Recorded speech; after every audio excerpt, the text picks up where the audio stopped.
Kembali di Q&A, kali ini spesial untuk Titiek Puspa, Hidup untuk Cinta. Kenapa kami mengangkat Hidup untuk Cinta? Yang pertama, Hidup untuk Cinta adalah salah satu judul lagunya Eyang Titik juga. Yang kedua, memang nilai dan juga filosofi value Eyang Titik itu memang hidup untuk cinta ya, sehari-hari dari dulu sampai sekarang Mbak Peti, benar ya? Betul. Nah, pemirsa, tidak hanya ada Mbak Peti, Mbak Inul dan juga Bang Yos yang ada di tengah kita. Sekarang juga sudah hadir, tepuk tangan untuk Mas Arlan Juarsa dari Musika.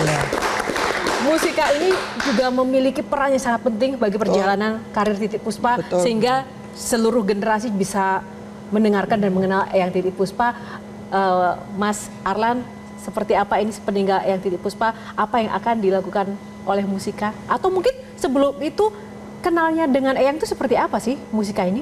Iya, jadi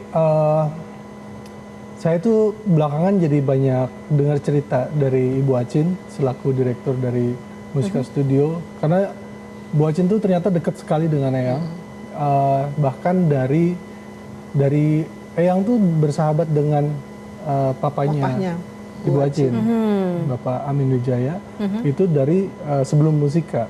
Jadi waktu itu Ibu Acin masih umur 6 tahun. Jadi ini ada cerita yang kemarin baru-baru aja minggu lalu kalau nggak salah Ibu Acin cerita bahwa Ibu Acin tuh masih sangat kehilangan. Jadi waktu lagi kita meeting nangis mengingat yang kemarin-kemarin gitu kan.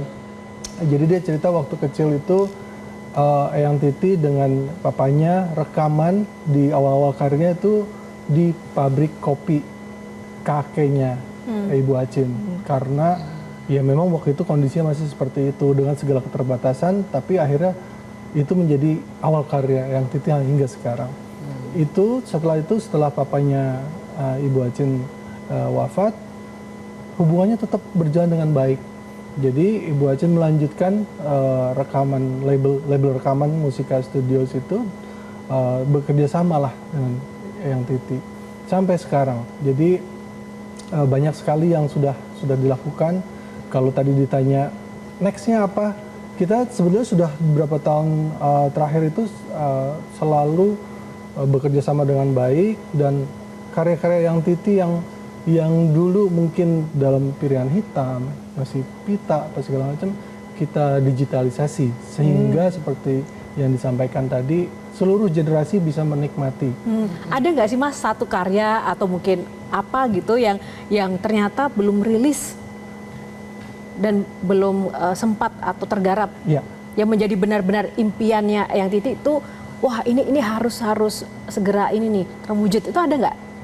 Jadi waktu kalau nggak salah seingat saya 3 tahun atau 2 tahun yang lalu Eyang Titik bercerita bahwa ada karya baru, karena selama ini kan kita hanya merilis ulang sesuatu yang tadinya analog menjadi digital. Ada sesuatu yang baru, akhirnya kita rekam ulang. Itu terjadilah Dua Sejoli. Kita bikin video klipnya. Itu juga ada cerita yang menarik sekali di syuting video klipnya.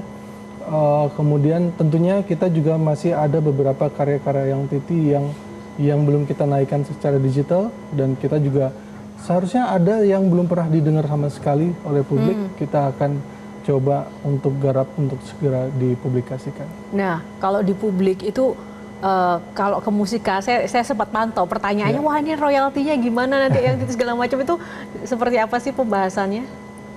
Tentu. Karena kalau saya tahu Eyang Titik ini kan sebenarnya sosok yang memang ya udah saya berkarya bermanfaat, saya tidak terlalu memikirkan apa yang memang harus saya dapatkan, itu udah ada yang ngatur gitu. Ya, jadi Eyang Titik sudah tergabung dengan Musika Publisher Indonesia. Kita di Musika ada juga perusahaan publishingnya. Itu sudah bergabung sekitar 20 tahun yang lalu, sejak 20 tahun yang lalu. Jadi semuanya berjalan dengan baik, sesuai dengan kontrak dan sesuai dengan undang-undang hak cipta juga. Dan saya pribadi merasa kalau hubungannya tidak baik, tidak saling menguntungkan, tidak menjadi berkah buat orang lain, tidak mungkin selama itu kerjasamanya. Gitu. Oke. Boleh tepuk tangan dulu nggak? Jelajahi cara baru mendapatkan informasi. Download Metro TV Extend sekarang.